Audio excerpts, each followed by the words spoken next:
નમસ્કાર, તમે જોઈ રહ્યા છો હેલો ગુજરાત ન્યૂઝ.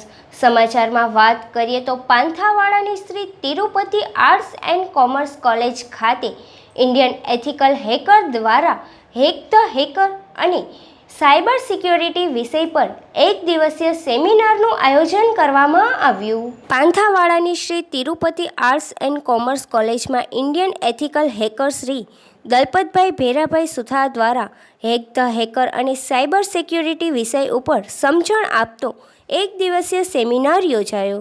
આધુનિક સમય ટેકનોલોજી અને કોમ્પ્યુટરની દુનિયાનો યુગ છે અને વધતી જતી ટેકનોલોજીના કારણે માણસની સમસ્યાઓમાં પણ વધારો થઈ રહ્યો છે.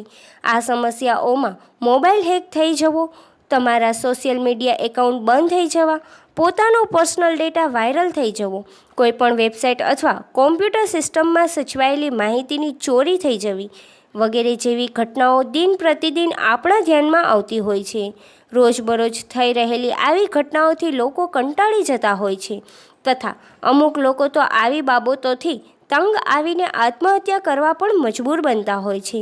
આવી ઘટનાઓ ના બને અને આ બધી બાબતોથી લોકો માહિતગાર બને તથા સર્જાઈ રહેલી આ સમસ્યાઓથી છુટકારો કેવી રીતે મેળવી શકાય એ માટે Indian ethical hacker Shri Dalpatbhai B Suthar વારંવાર સ્કૂલો તથા કોલેજોમાં સેમિનારો યોજીને સાયબર સિક્યોરિટી વિશે જનજાગૃતિ ફેલાય એ માટેના કાર્યક્રમો કરતા હોય છે. પાંથાવાડાની Shri Balaji arts and commerce કોલેજમાં શ્રી દલપતભાઈ બી સુથાર દ્વારા કાર્યક્રમ કરવામાં આવ્યો હતો. આ કાર્યક્રમમાં કોલેજના વિદ્યાર્થીઓને સાયબર સિક્યોરિટીના હેક ધ હેકર વિષય ઉપર પ્રોજેક્ટ દ્વારા પ્રેક્ટિકલી સમજણ આપવામાં આવી હતી. આ કાર્યક્રમમાં કોલેજના પ્રિન્સિપાલ શ્રી ભરતભાઈ પ્રજાપતિ તથા કોલેજના પ્રોફેસર અને સમગ્ર સ્ટાફગણ હાજર રહ્યા હતા. છેલ્લે કોલેજના પ્રિન્સિપાલ અને સ્ટાફગણે એથિકલ હેકર શ્રી દલપતભાઈના સાયબર સિક્યોરિટી તથા જનજાગૃતિના આ સેમિનાર ગુજરાતના ખૂણે ખૂણે પહોંચે તેવી દલપતભાઈને શુભકામનાઓ પાઠવી હતી. અડગ મનનો માનવી શું નથી કરી શકતો? જો હોય હિંમત અને સાહસ તો ગમે તે ક્ષેત્રમાં સફળતા મેળવવા આપણને કોઈ જ રોકી શકતો નથી.